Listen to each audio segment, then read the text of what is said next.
What's up, y'all? It's your boy Drew Morrissey here with How to Rap, the world's first and only rap coaching company by yours truly. And today we're going to be talking about rap apps. We're going to be going down through the goods, the bads. If I was to use one, which one I would use, all about these applications that you're seeing on your phone coming up, you're being promoted in your Instagram, your Twitter, whatever. You know about them, these apps about how to freestyle, freestyle battle apps, all that good stuff. So we're going to break it down from the perspective of a rap coach, from experience, working with other rappers from around the world about exactly, are these really good? Are these really helpful? And by the end of this video, you know all about it. So without further ado, let's get into it. So what's the first thing that's good about these rap applications? And I'm going to be try to be as neutral as possible, try to give you the straight, objective truth, my personal opinion, but also just exactly what you can expect. What's good about these applications, these rap applications, is that they can be sort of like a gateway drug to you actually becoming a rapper. They're a good way to introduce yourself in the basic ins and outs of rapping. You can set them up. You can start to freestyle by yourself in your bedroom. There's not as much pressure as going out and your first rap that you ever spit. You got to go directly to that big crowd in the cafeteria or that big crowd at your work or your homies at a house party. It's a gateway drug, so to speak.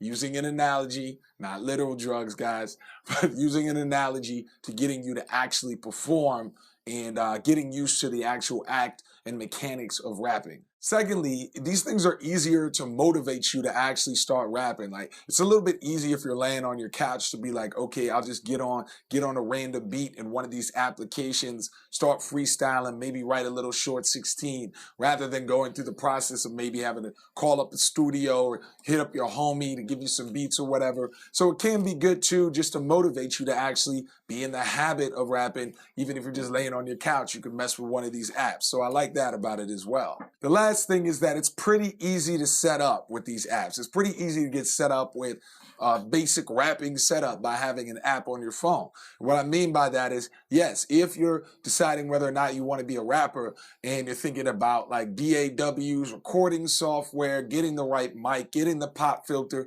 getting the noise cancellation, whatever you're thinking of, it's a lot. It takes a lot more focus, and if you're just trying to initially get into the rap game, you're just beginning, you want to learn the basics, it's a lot easier than going through, researching what exact mic you need to get. You can just mess with your phone. So I do like that as well, to get new up-and-coming rappers rocking. Now, what's the bad sides of it? We talked a little bit about the advantages, about the ease of getting you into that momentum, getting you motivated and all that. Okay, so the first thing that I have concern about with these rap applications is, yes, they can be a little bit of a crutch. You know what I mean? They can be something where you're like, well, I'm learning to rap because I'm rapping by myself on my phone with no one around.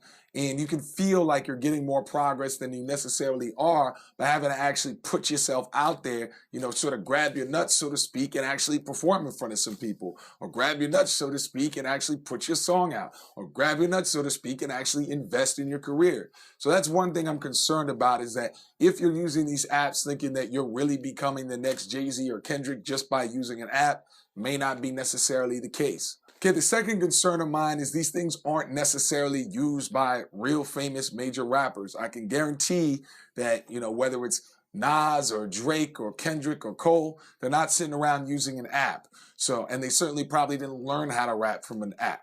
So there's not necessarily a proven track record of these things actually working to teach you how to rap. Now, that doesn't mean that all the other advantages aren't really advantages, but it's worth something to think about, that your favorite rapper probably didn't use one of these. So it's not necessarily guaranteed you're going to become the next big thing by using one of these. And the last point, and this isn't all of the apps, but certainly most of them, and one of my concerns is that the interfaces are hard. Like, these things are hard to use sometimes. Like, I feel like a lot of the people that are making these things are trying to make it look real hip hop, and like the text is all in like old school graffiti writing, and then like, there's pictures of flames everywhere, and it kind of looks like, it almost looks like a rap video game, which only makes it hard to use. And especially if you're just trying to learn how to rap, or if you're at a party, just want to freestyle to some cool app, you want it to be real simple. So sometimes a lot of these apps, that's one of my big concerns too. It's just too hard to use. Now, with that being said, you're probably wondering, if I was to use one of these apps, which one would I use?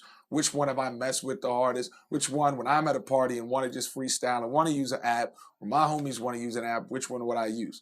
Okay, well, for me, there's one specific one, and no, they're not paying me. This isn't an advertisement. If you watched my shit before, this is not the type of channel where there's any kind of like under the table deal, but genuinely, I tell you to go check this one out, and it's called Rhymeo. It's called Rhymeo. It's about, what is it?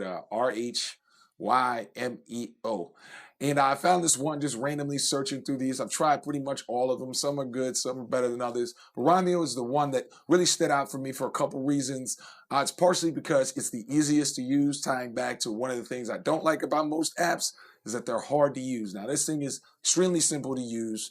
Second, it's definitely has a professional look to it, and it's made based on, if I'm just looking up the guys, it's made by people who actually can freestyle and rap. And that's another thing is I talked a little bit about, like, I'm always concerned about these apps where I'm like, can the people who are working on this actually do any flow? But probably the most important thing, and the reason I would, if you're going to use these apps, and this whole video is meant to be objective, so don't necessarily have to use it, but if you're going to use them, and I suggest this one, is that this one has a predictive text where basically it has like slant rhymes. So rather than just like cat, hat, bat, it slants the rhymes. And so I like that about it. That was probably one of the main reasons I was like, oh, this is easy to use. And if you're learning to rap or freestyling and you want some predicted rhymes, sort of like a rhyming dictionary, you definitely want one that slants rhymes. So that was one thing that kind of made me decide. I was like, okay, well, if I'm going to use any of them, it's going to be this one. But keeping it objective, there are good sides and bad sides. Don't let it be a crutch. Don't think necessarily it's teaching you how to be the next Kendrick or Cole,